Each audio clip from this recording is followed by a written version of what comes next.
Hi Sagittarius! Welcome new subscribers. Nabubulol. Ako po si Yan. Tuloy po kayo dito at sa ating mga returning tambayers. Thank you sa inyong walang sawang love and support for me. At yun nga no, kung hindi niyo pa knows, meron po tayong other channel. Link is down below sa ating description box.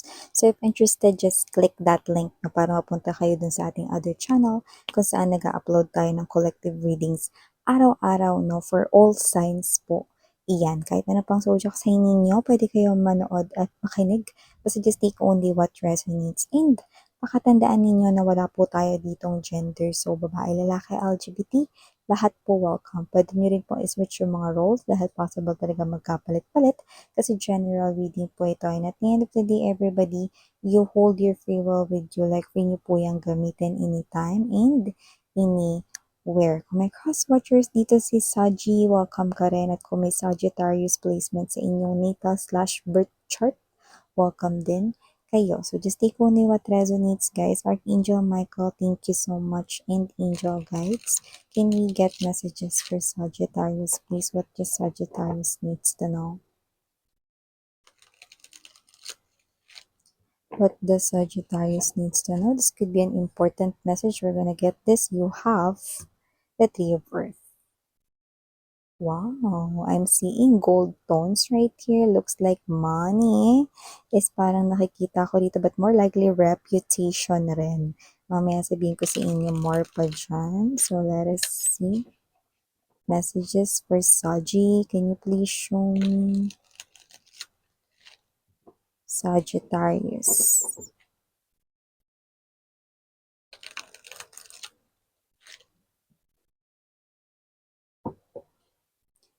Okay, so more informations, mga mensahe for Sagittarius. You have here the energies of Hanged Man, Page of Fire, the King of Earth, Seven of Swords or the Seven of Air, Queen of Air or the Queen of Swords. Bottom of the deck, Transformation, Nine of Coins, and the King of Water.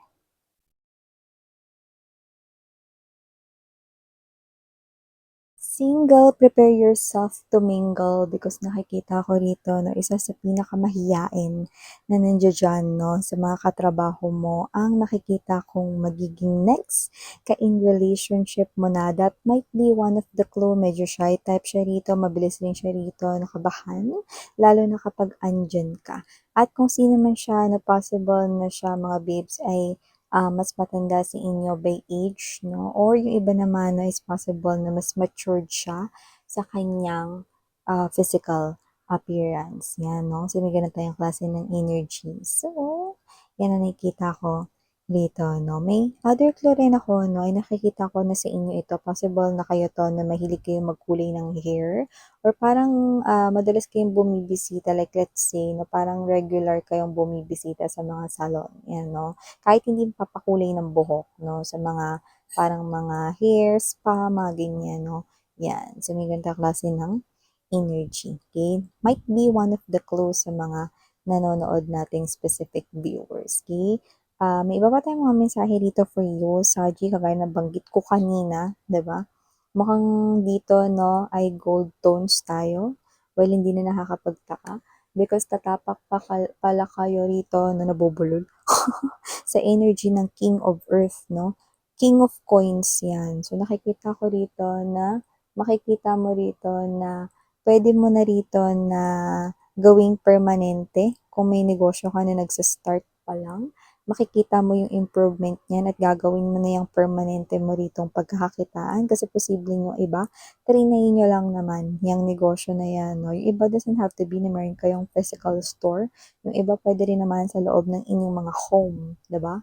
So, pwedeng ginagamit ninyo ang social media, no? So, nakikita ko rito na pwedeng kahit ano yan. Maybe you're selling products right here or services, no? Online. So, yun nakikita natin dito, no? So, nakikita kong gagawin mo na yan permanente at maganda tong energy na to, no? Kasi nakikita ko dito na magiging stabilize ang inyo ritong kaperahan with the King of Earth energy, no? May pera dyan akong nakikita, no? At yung iba, nakita ko dito ng energy, ha, na posibleng yung iba, kung matagal na kayo dyan sa pinagtatrabahuhan ninyo, meron kayo marireceive because of your loyalty. Parang certification na may kasamang money. Yan, no? Yung iba naman, mukhang tataasan ang inyo rito, no, na title or designation sa work. Yan, no? So, kung hindi naman kayo dyan matagal na mayroon pa tayo ibang nakukuhang mensahe dito, okay, it's related sa love naman. So, nakita tayo ng energy dito na kung kayo ay may partner at nakikita nyo na ang partner ninyo at nararamdaman ninyo, na-feel ninyo na yung partner ninyo ay love na love talaga kayo. Yeah, that's true because I'm seeing right here, no, super tibay na wood, no? So, it's a tree.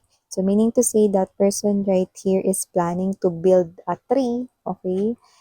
Hindi sa tree house yung bubuhin niya, no, or whatever, no, pero bahay, no? So, this person here could be magpapatayo ng bahay ninyo at yan ay plano niya na nasimulan ngayong taong ito.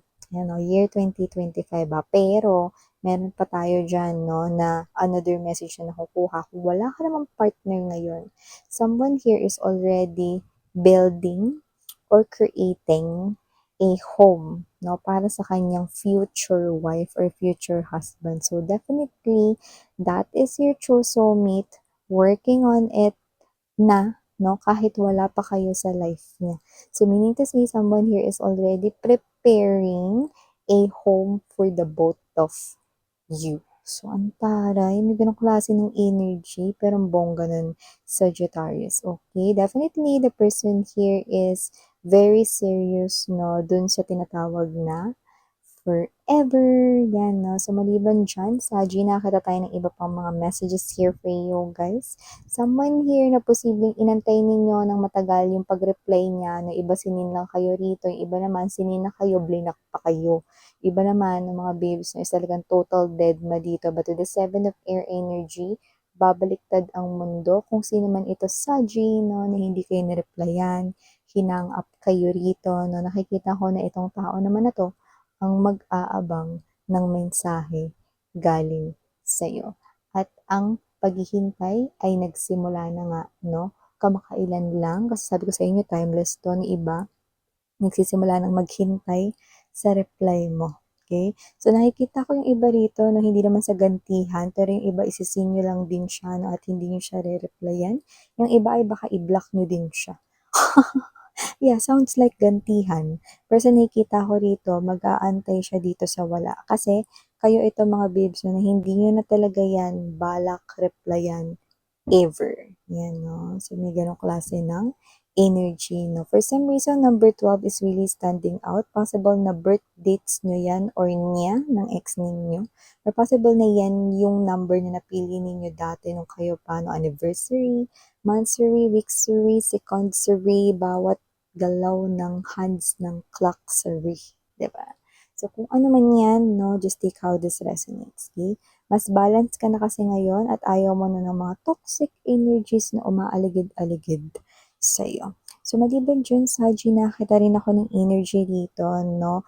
A young individual, pero pwede rin naman na same age kayo, pero mas younger lang siya rito, no, na tingnan. Parang yung energy niya is parang, kunwari kung nagkatrabaho na kayo, no, parang siya yung itsura niya rito, parang mukha pa rin siya rito, college student, no, fresh na fresh, ganyan, fresh na fresh, fresh na fresh, ganyan, no. At kung sino man siya, na may energy siya rito, mga babes, na usually, pagdating sa kanya mga gustong sabihin, very straightforward siya rito at hindi siya rito yung nagpapatumpik-tumpik pa.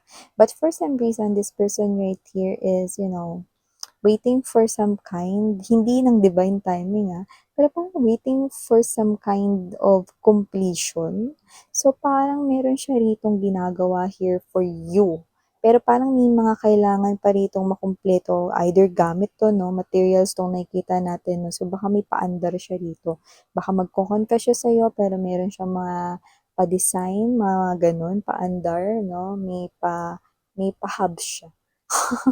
Or, okay, speaking of hubs, no, kung hindi to design, possible na meron siya ritong yeah, pinurchase, in-order, gamit, 'no, material na bagay, 'no, na, baka yun yung ibibigay niya sa'yo as a gift, 'no, sa paglapit niya rito sa inyo. Yeah, a young energy, I think is in love with you. So, definitely a confession right here is coming up. Niluluto na yung confession na yon. And this person here is single, 'no, kahit i-check niyo pa ang kanyang Senomar, 'no, hindi siya married, yan, 'no, siya ay single 105%. Bakit 5 na ngayon, Miss Yan? Yes, because 5, I'm seeing that your life, 'no, will definitely be changed because of this person here, no? Especially if you are someone here na, ay, naku, love, love, love na yan. Mga ganyan. Parang hindi ka masyado naniniwala sa love, no? But love is here. This person here is someone na padala rito ni universe, no? Not na-sway kayo sa inyong emotions and feelings, hindi lang ganon. But to be with you, no? Nasusuportahan kayo rito, no? Up until the end of time. Yan, no? And another message here for you, Saji, nakakita ko ng energy rito, ha? Na posibleng meron kayo rito na parang pinagdadasal, no? Na parang meron kayo rito sanang dagdag pang kita, pang kabuhayan, mga ganyan, no? So, nakikita ko na ito ay masasagot na. Dalangin na may kinalaman sa pera. So, nakikita ko na ipapadala. Marami namang paraan si universe to send you this, no? Many ways, shape, or form. Okay? So, nakita ko dito na ito ay wish granted here. So, kung kanino man yan papadaanin, sa anong paraan, matatanggap mo yan. Okay? So, meron ka ditong dagdag pang kabuhayan showcase. Or dagdag kita dito, no? Kagaya ng pinapanalangin mo. Yan, no? And also, meron din ako nakikita rito, last but not the least message. Meron din ditong mag-e-end sa side mo at ikaw ang nakikita kong mag-e-end nito. Possible na ang mag-end na to na is pwedeng trabaho na hindi na nag-work for you guys or hindi na nagiging beneficial or hindi na nakakatulong sa growth mo because you want or looking for some more, no? So, meron tayong nakikitang ganyan din dito, no? Pero yung iba, pwedeng ito naman ay i-end mo na yung connection mo with people na nagdi-drain lang ng energies mo. Like, pwedeng toxic lover, pwede rin naman ng mga toxic energies like mga friends, no, na hindi naman tinuturing kayong friends, no, but draining your energies. I'm seeing you cutting them off your life, not talking to them, maybe deleting them sa inyong social media accounts or even blocking their SIM card numbers sa inyong phone's contact list. Okay, you do that, no? Kasi hindi mo naman sila kailangan sa life mo, no? Ang ambag lang nila ay walang iba kundi ang i-drain ang mood mo, ang energy mo. So, totally, hindi sila nakakatulong sa'yo. So, tama lang na mawala na sila sa life mo, no? Just entertain those people who supports you and genuine sa kanilang pinapakita ritong kabaitan, suportas sa'yo. Okay? Keep them, no? And ano naman, kung konti sila, no, basta you're receiving here yung true support. 'Di ba? So, ito yung mga messages right here for you, Saji. Thank you so much again, and Miriana on me. Sarangin ang love and light. And